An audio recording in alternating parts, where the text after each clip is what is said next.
예, 우리 좌우로 앞뒤로 은혜 받읍시다. 인사하겠습니다.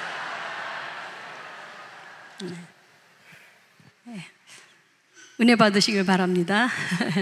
예, 한 가지 질문을 먼저 드리겠습니다.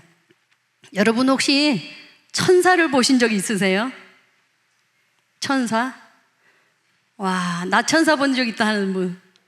예. 실제로요? 어디서요? 예? 주여, 네, 할렐루야. 여러분, 황유성 장로님처럼 사시길 바랍니다. 예, 천사하고 같이 산다는데 그 천사가 아내입니다. 할렐루야, 우리 교회는 보통 이렇습니다. 할렐루야. 와, 부럽다. 예, 천사를 저도 본 적이 없습니다. 근데 저기 옆에 계신 분도 손을 들었는데 안 물어봅니다.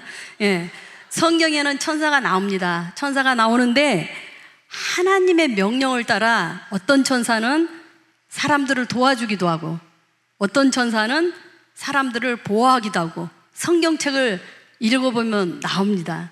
저한테 물어보지 마시고 집에 가서 한번 찾아보시기를 바랍니다. 요한계시록 8장 3절에서 4절은 천사 얘기가 나오는데 그 천사가 우리가 예수 믿는 사람들이 막 기도를 하잖아요. 그럼 기도를 하면은 기도하는 것을 다 담아가지고 막 천국에 가서 하나님 앞에 이렇게 드린대요. 와, 그런데 이 본문을 가지고 예전에 어떤 목사님이 설교를 하시는데 아주 재밌게 하시더라고요. 어떻게 설교를 하냐면은 다 하나님 성전에서 이렇게 모이잖아요. 그런데 예수를 딱 믿으면은 수호 천사가 한 사람씩 이렇게 달라붙는데요. 네. 근데 그걸 진짜 본 사람이 목회자가 있어요. 그런데 달라붙는데 그 수호 천사가 열심히 기도하는 성도는 너무 바쁘대요. 막 천국 갔다가 내려왔다가 땅에서 또 기도 가지고 올라가서 하나님 앞에 붓고 막 이렇게 하는데 기도하는 천사는 천국에를 못 가는 거예요. 예, 할 일도 없고. 그런데 여러분의 천사는 바쁜지 안 바쁜지 저는 잘 모르겠습니다. 그런데 여러분, 천국은 언제 가죠? 천국은 죽어서 가요. 죽어서. 죽으면은 가요. 예, 천국은 죽어서 가는데 성경에 보면은 요한계시록을 천국을 보고 써놨어요. 요한계시록이 어렵다고 사람들이 안 보지만은 부지런히 몰라도 읽어보시기를 바랍니다. 저는 요한계시록을 예수 믿고 강해를 듣는데 전율이 느껴지더라고요.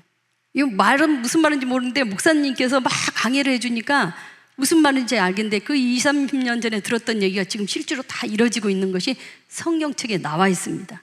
근데 이 사도 요한이 예수 믿으라고 막 증거하다가 잡혀가지고 그것도 20대 30대도 아니고 90이 거의 넘은 나이 노년에 곧 돌아가시게 생겼는데 그래서 잡혀가지고 밤모습으로 유배를 갑니다. 근데 그 곳에서도 내가 괜히 예수 전하다가 잡혀서 이 섬에서 이게 무슨 꼴이야 이게 아니라 거기서도 열심히 기도를 합니다.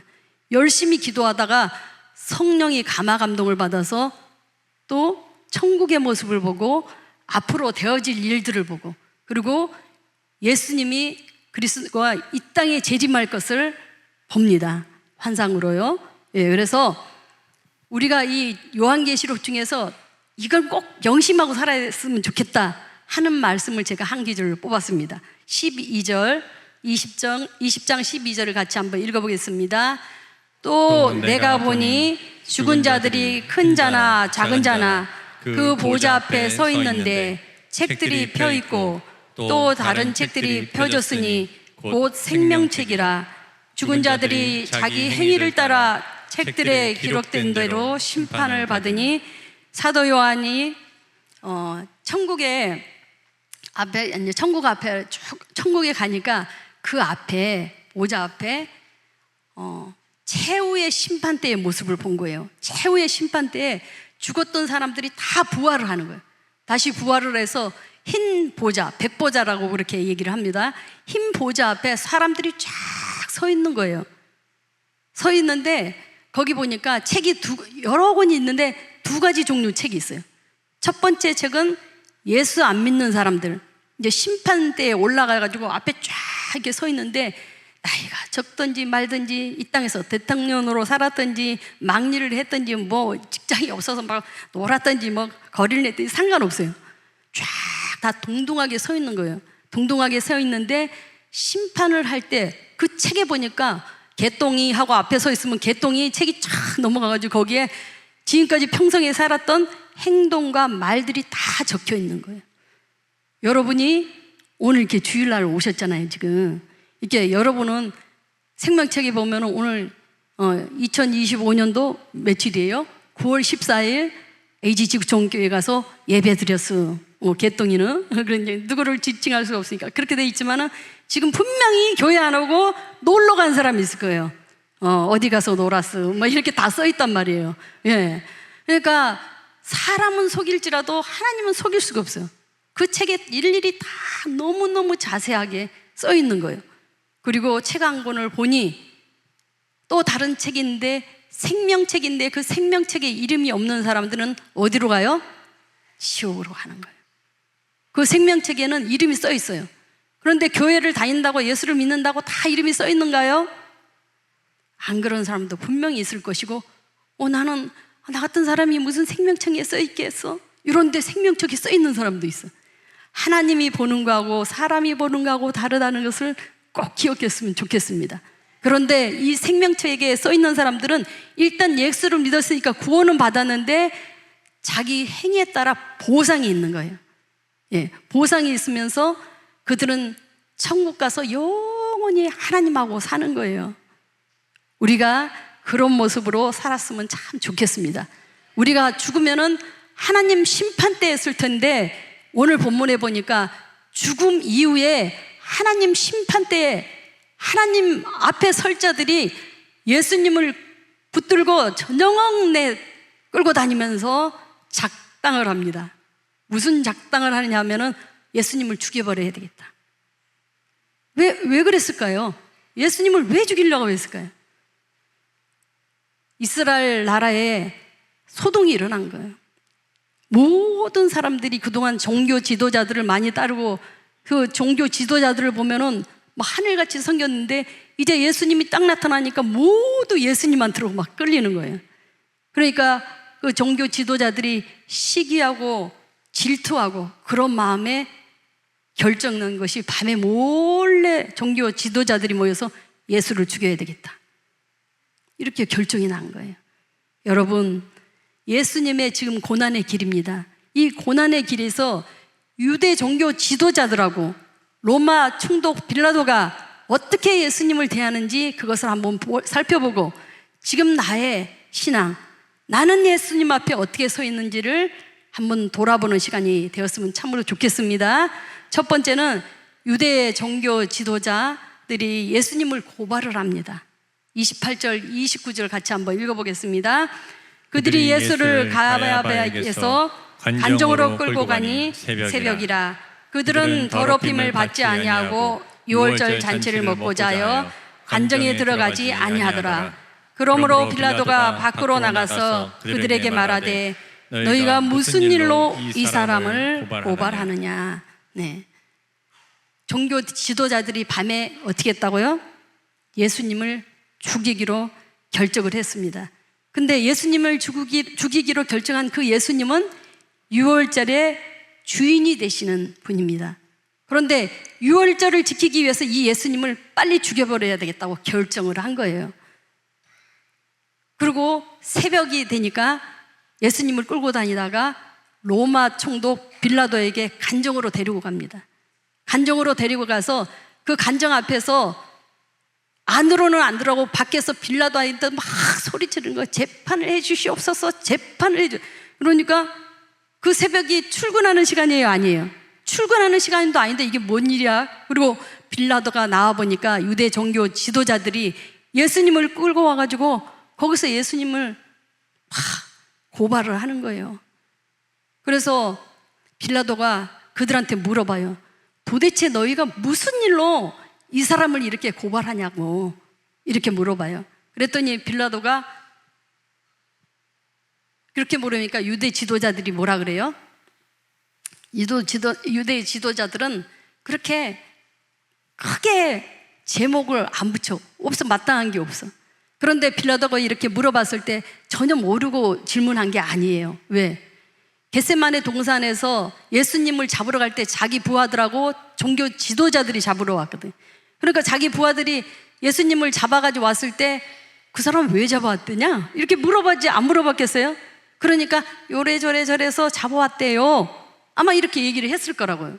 그러니까 왜 예수님이 저렇게 잡혀와서 그렇게 하는지를 다 알면서 물어보는 거예요. 여러분, 우리도 교회 안에서 내가 그렇게 종교 지도자처럼 행할 수 있어요.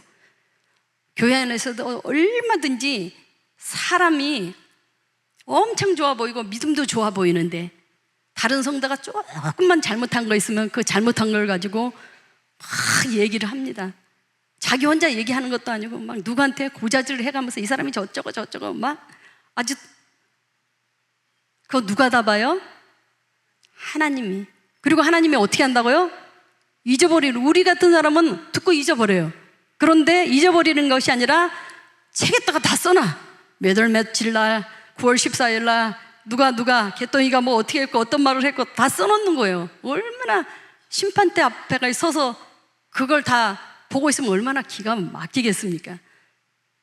하나님께서요, 우리의 말과 행동을 다 체크하고 계신다는 것을 꼭 기억했으면 좋겠습니다. 그런데 너무너무 감사한 거는 우리 교회는 그런 사람이 없다는 거예요. 우리 교회는 남을 살리는 말을 하고 칭찬의 말을 하고 위로의 말을 하고 뭐 이것 좀 해달라고 그러면 막 서로 해주겠다고 막 아주 넘치도록 봉사를 하고. 여러분 진심으로 감사합니다. 네, 너무너무 감사합니다. 그래서 너희가 빌라도가 한정 안에 들어가가지고 도대체 예수님을 물어보기 전에 이 사람들한테 도대체 이 사람을 왜 고발했느냐 라고 물어보니까 30절에 유대인들이 이렇게 대답을 해요. 자, 어떻게 대답하는지 같이 읽어보겠습니다. 대답하여 이르되 이 사람이 행악자가 아니었더라면 우리가 당신에게 넘기지 아니하였겠나이다. 네, 유대인들한테 도대체 이 사람을 왜 고발을 하냐 물어보니까 그들이 하는 소리가 자세한 제목도 얘기 안 하고 이 사람이 죄를 악하게 저질렀으니까 이 새벽에 데리고 왔지 안 그러면 우리가 데리고 왔겠어요 막 이러면서 소리를 지르요. 그러니까 빌라도가 하는 소리가 아니 가만 들으니까 내가 괜히 이 사람들하고 꼬일 일도 없고 그러지 말고 너희들이 데려다가 너희들 법대로 처리하라고 그래요. 그러니까 유대인들이 그 소리를 듣더니 더 화를 내면서 우리는 하나님의 왕입니다. 그런데 이자가 자기가 왕이라고 하니까 죽여야 돼요. 사형을 내려주세요. 막 이러는 거예요. 기가 막힌 거예요. 기가 막혀. 하나님은요, 어떨 때는요, 악한 사람들, 또 어떨 때는 잘못된 사람들, 그런 사람들도 사용해서 하나님의 계획과 뜻을 이루어 가는 도구로 삼는 사람이 있어요. 우리가 이 이왕이면은 신앙생활을 하면서 하나님 앞에 선한 도구로 쓰임을 받아야지 악한 도구로 쓰임을 받아서 하나님의 계획과 뜻이 이루어지면 좋겠습니까? 예, 그런 일이 절대 없기를 축복합니다. 예, 종교 지도자들은 자기들의 질투, 시기심, 그래서 살인이 가득해서 결국에는 예수님을 죽이는데 마음을 먹습니다. 그런데 유월절은 잘 지켜보겠다고 가서 음식도 맛있게 먹고 유월절 행사에 잘 참여해보겠다고 잘 지키고 거룩한 척 하는데 그것이 얼마나 위선입니까? 얼마나 하나님 보시기에 악한지 모릅니다. 우리의 마음과 생각, 은밀한 동기, 생각까지도 다 아시는 하나님, 그 하나님 앞에 우리는 순수한 마음으로 살았으면 너무너무 좋겠습니다. 두 번째로는 이방인 로마 총독 빌라도가 예수님을 신문하기 시작합니다. 32절, 33절 같이 읽어보겠습니다. 이는 예수께서 자기가 어떠한 죽음으로 죽을 것을 가르쳐 하신 말씀을 응하게 하려 함이라. 이에 빌라도가 다시 간정에 들어가 예수를 불러 이르되 내가 유대인의 왕이냐? 예. 지금 빌라도 앞에 유대인들이 예수님을 끌고 가서 죽이려고 작정하는 이 모든 것이 성경의 말씀대로 이루어지고 있다고 얘기를 합니다. 그런데 그 예언했던 말이 마태복음 17장 22절, 23절 이렇게 나와 있습니다. 같이 한번 읽어보겠습니다. 인자가 장차 사람들의 손에 넘겨져 죽임을 당하고 제3일에 살아나리라. 지금 빌라도도 피곤하게 생겼어요. 왜? 예수님한테 시문을 하려면 간정 안으로 들어가. 간정 안에 들어가서 야, 너가 뭘 잘못했냐? 뭘 잘못해서 끌려왔냐? 그리고 간정 바깥에 나와가지고 또 유대인들은 밖에 있으니까 또 밖에 나와가지고 이 사람들한테 물어보고 아주 피곤한 거예요. 그런데 밖에 나와서 유대인들한테 물어보면은 그 유대인들이 예수님에 대한 눈이 죽여야 된다, 죽여버려야 되는 그런 생각으로 눈이 반짝반짝하고, 안에 들어가서 예수님하고 얘기를 해보면은 죄가 하나도 없는 것 같고 아주 힘든 거예요. 상황이 누구 편을 들 수도 없고. 그러니까 결국에는 빌라도는 강자편에 딱 손을 들어주는 거예요. 종교 지도자들 손을 들어주는 겁니다. 여러분 보십시오. 우리도 신앙생활 하면서 얼마든지 이렇게 할 수가 있다는 것입니다. 빌라도가 간정 안으로 예수님을 불러드립니다. 그러면서 너가 유대인의 왕이냐? 이렇게 물어봐요. 그랬더니 예수님께서 뭐라고 대답은 안 하시고 그 생각이 너 생각이냐? 너도 나를 왕으로 보냐? 이렇게 물어보고, 아니면은 그 유대인 사람들이, 이스라엘 사람들이 나를 왕이다 그러니까 그 소리 듣고 하는 소리냐? 이렇게 물어봐요. 그러니까 이 빌라도가 듣다 보니까 너무 기가 막힌 거예요. 하는 소리가, 야, 내가 유대인이냐? 니네 유대인들이 너 죄졌다고 나한테다가 데려다 주면서 재판하래잖아. 이렇게 얘기를 하는 거예요. 도대체 너는 뭔 죄를 지었냐? 이렇게 얘기를 하니까 예수님께서 36절 이렇게 얘기를 합니다. 같이 읽어보겠습니다.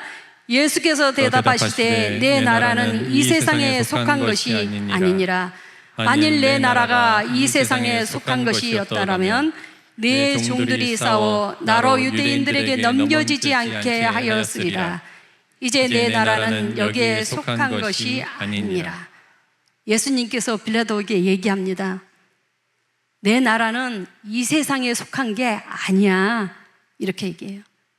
빌라도가 알아듣지 못하니까 빌라도에게 얘기하는 것이 세상 나라하고 하나님 나라는 본질적으로 틀려, 이 얘기를 하는 거예요. 이 세상 나라, 여러분 한번 생각해 보세요. 이 세상 나라가 하나 설립될 때는 어떻게 해요? 힘이 있고 권력이 있고 사회적으로 뭔가 이득이 있고 그렇게 해가지고 형성이 돼요, 나라가. 그렇지만 여러분, 천국을 가보진 않았지만 성경에 읽어보면은 그 하나님의 나라는 진리가 있고 십자가의 사랑이 있고 의가 있고 평강이 있고, 그런데 꼭 천국을 가보지 않더라도 여러분 마음 가운데 예수님이 임하고 성령의 능력이 충만히 임하면 내 마음이 어떻게 해요? 환경은 죽을 지경이라도 내 마음이 평강이 넘쳐요. 환경은 힘들지라도 나는 기뻐요. 왜? 내 마음에 하나님 나라가 들어와 있기 때문입니다. 이런 것을 빌라도가 몰라요. 그러니까 빌라도가 또 물어봐요. 이거를 말을 하니까 이게 도대체 뭔 소리야? 이래가면서 37절 이렇게 물어봅니다. 같이 읽어보겠습니다. 빌라도가 이르되 그러면 내가 왕이냐? 예수께서 대답하시되 내 말과 같이 내가 왕이니라. 내가 이를 위하여 태어났으며 이를 위하여 세상에 왔나니 곧 진리에 대하여 증언하려 함이로라. 무릇 진리에 속한 자는 내 음성을 듣느니라 하신대. 아멘, 아멘. 빌라도가 왕이라 그랬다가 아니라 막 정신이 없지만은 왕이 막 아닌 것 같이 하니까 그러면 내가 왕이 아니냐? 이렇게 예수님한테 물어봐요. 그러니까 예수님이 대답하시기를 내가 왕 맞다. 왕은 왕인데 이 세상을 지배하는 그런 왕이 아니야. 나는 이 땅에 태어난 것이 진리를 선포하러 온 왕이야. 이렇게 얘기를 합니다.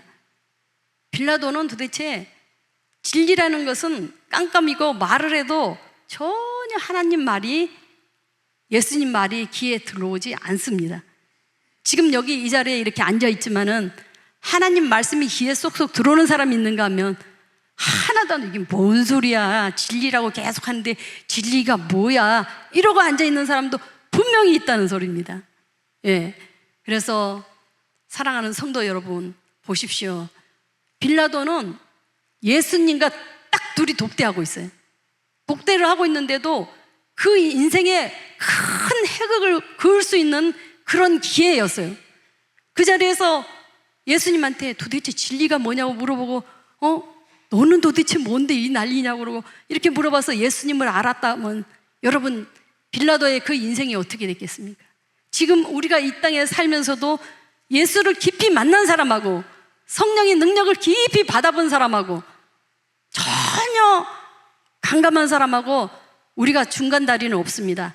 양쪽으로 딱 나눠져. 교회를 다니면서도 그런 모습으로 교회를 다니고 있습니다. 사랑하는 성도 여러분, 빌라도가 예수님이 앞에 있는데도 몰라봐요. 우리도 마찬가지예요. 예배를 드리는데 주님을 사모하는 마음이 없고 습관적 오늘 주일이네, 가서 예배 드리고 와야지. 안 드리면 찝찝하니까 에이 드려야지 그러고 교회 와서 앉아있어.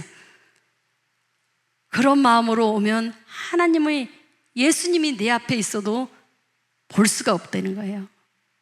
그러나 내 안에 예수로 충만하게 되면 예수의 사랑 때문에, 그 십자가의 사랑 때문에 여러분과 저의 인생의 목표가 달려요. 여러분과 저는. 제가 가끔씩 한번 얘기하죠. 만약에 제 안에 예수가 없었고 성령의 능력이 없었으면 저는 지금 무엇을 했겠냐? 남편 밥이나 해주고 애들 손잡아주고 뭐 재밌는 데 가면 놀러 갈 때면 놀러 가는데 눈에 어두워져서 막 그러고 다녔을 겁니다.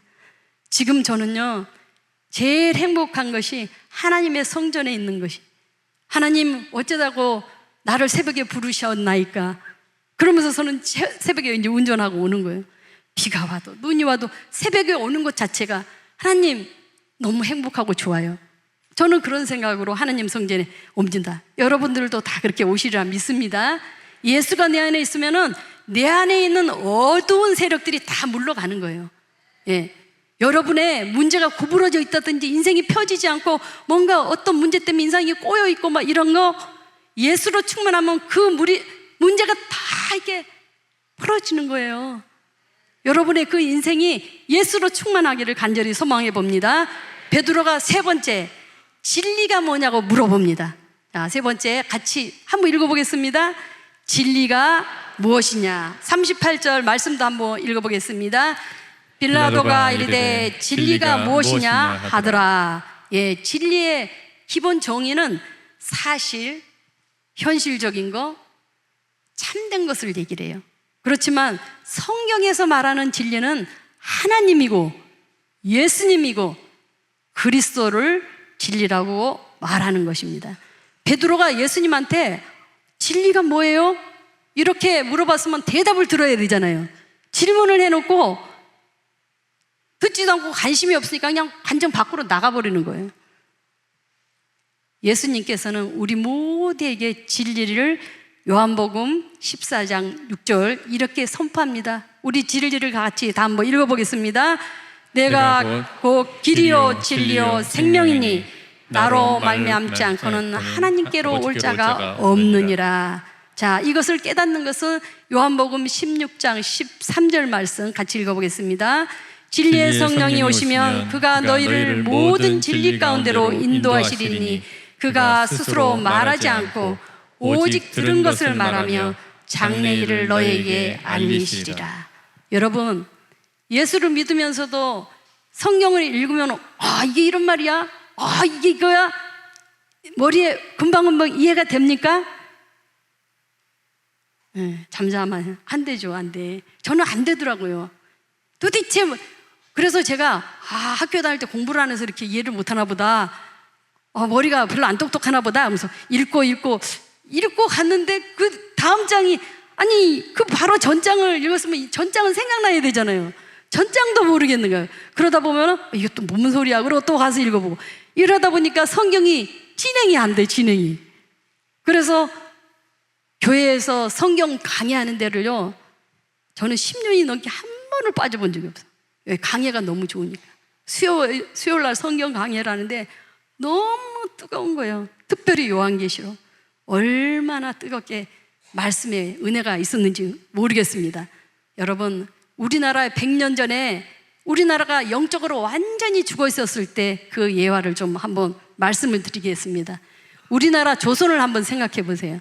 100년 전 하면 어떤 생각이 납니까? 생각도 안 나죠. 안 봤으니 뭘 봤겠어요. 그냥 사진이나 어째 한번. 근데 여러분 지금 여기서 살아 계시는 중에 상투를 이렇게 꼬고 다니는 걸 본 적이 있으신 분? 상투 이렇게 꼬고 다니는 걸 본 적이 있으신 분? 예, 저는 봤어요. 봤는데 어떻게 시골에서 사는데 시골에서는 이렇게 골목골목 있잖아요. 근데 그 할아버지가 상투를 꼬고 사는데 그때 제가 초등학교 한 1학년이라 됐나 봐요. 그 동네에서 그 할아버지는 이렇게 담뱃대 옛날에 긴 거 있잖아요. 상투 들고 가쓰고 긴 담뱃대를 들고 이렇게 애들을 만나면 아이고 이쁘다, 아 이쁘네 이래야 되는데 그 담뱃대를 가지고 머리를 하나 톡 때리고 지나가요 항상. 그 할아버지가 너무 무섭고 생긴 것도 무섭고 하는 것도 무섭고 그러니까 학교에서 올 때마다 그 할아버지만 안 만나왔으면 좋겠다. 그런데 탁 골목을 돌아갔는데 그 할아버지하고 나하고 1대1로 딱 만났네. 그러더니 여지없죠. 긴 담뱃대로 머리를 톡 때렸는데 거의 기절 직전이에요. 제가 아주 멈췄어요 이렇게. 그래가지고 내가 덜덜 떨고 이러고 있었어요. 그때 가라.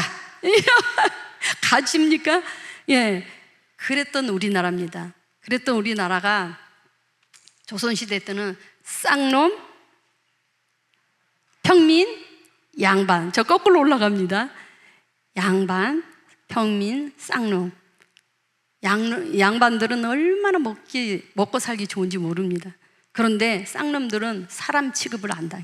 거의 동물이에요. 동물 취급. 뭐 죽여버려도 주인이 죽여도 말을 못하는 거예요. 그런 나라에 복음이 들어옵니다.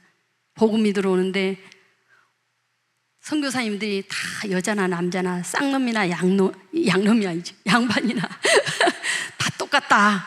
제발 그러고 살지 말아라. 뭐 이렇게 이제 가르칩니다. 그런데 우리나라에 복음이 들어와서 놀라운 역사가 있어요. 이 상투 튼 사람들이 도포자락에 미국을 갑니다. 미국은 그때는 다 우리나라 지금처럼 이렇게 문명이 발달되어 있는데 도포자락하고 상투 틀고 갔으니 미국 사람들이 얼마나 신기하겠어요. 그렇죠? 자, 그런데 이 박정양이라는 사람이 있어요. 박정양, 이 사람은 조선 최초의 미주 주미대사고 이 사람은 외교 활동을 잘했어. 그런데 이 사람이 우리나라에 회의를 하는데 우리나라 몇 사람이 가가지고 미국 사람들하고 이제 회의를 해요. 근데 우리나라의 토산품을 몸에다가 붙이고 갔어.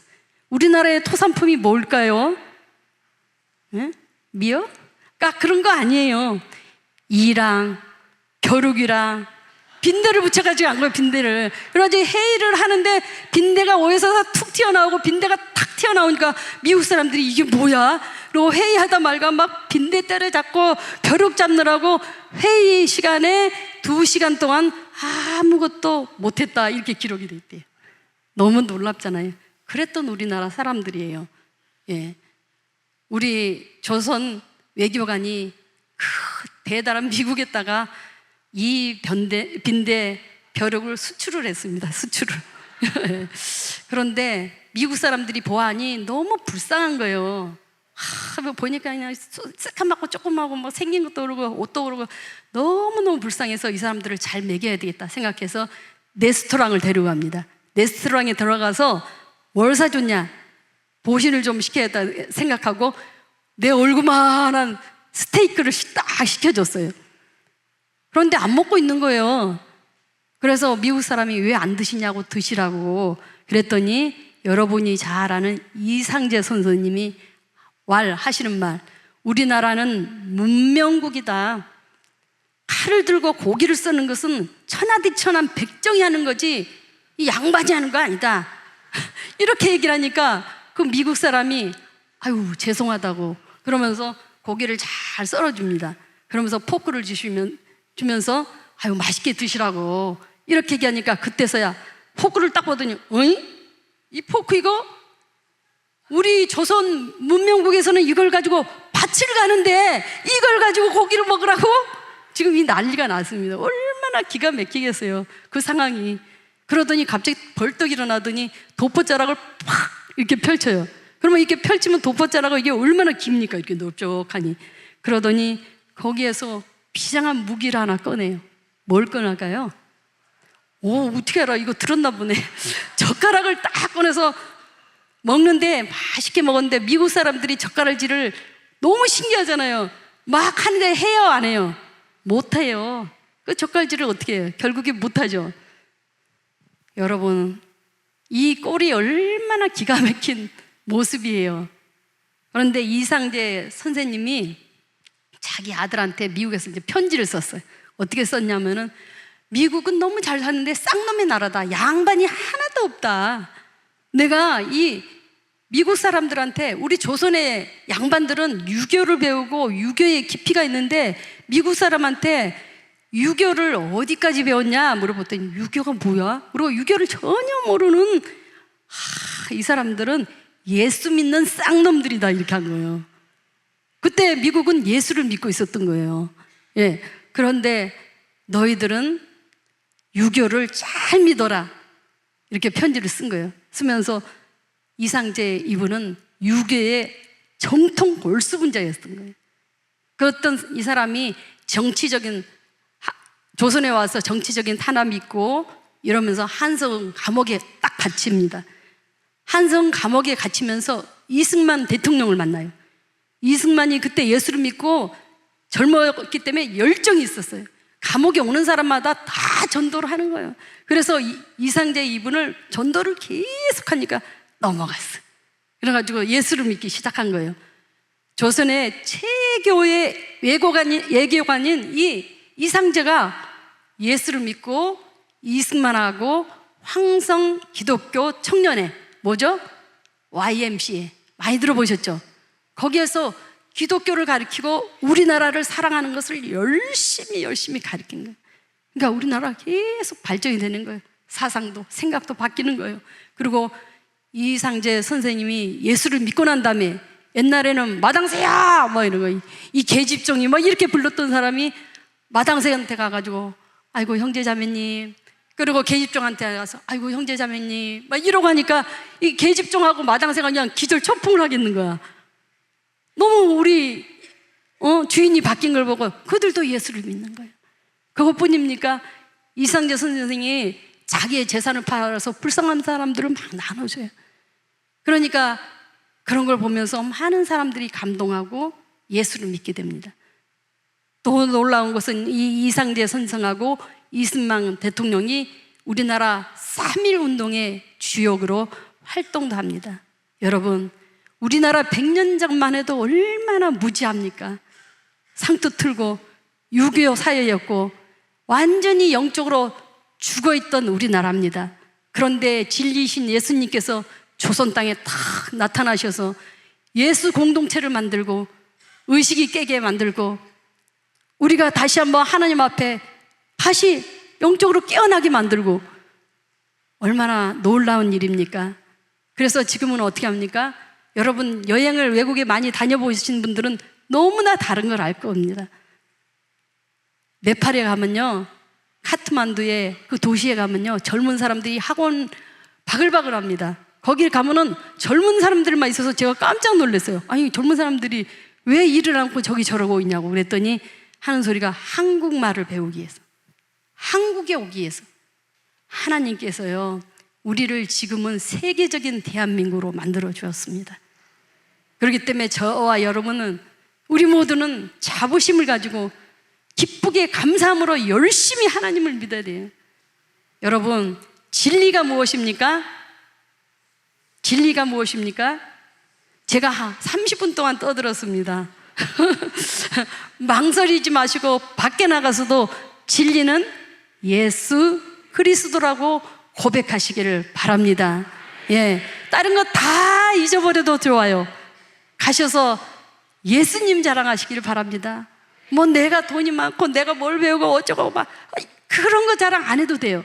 그런 거 자랑 안 해도 예수님 자랑하면 그런 거 다 채워주세요. 여러분, 예수님께서 요한복음 14장 6절에 이렇게 우리들에게 얘기를 합니다. 같이 읽어보겠습니다. 내가 곧 길이요 진리요 생명이니라. 아멘. 예. 우리 다 같이 예수도 알기를 원하네 찬양을 드리면서 길이요 진리요 생명 되신 예수님을 간절히 삼으면서 박수 치시면서 찬양 드리겠습니다.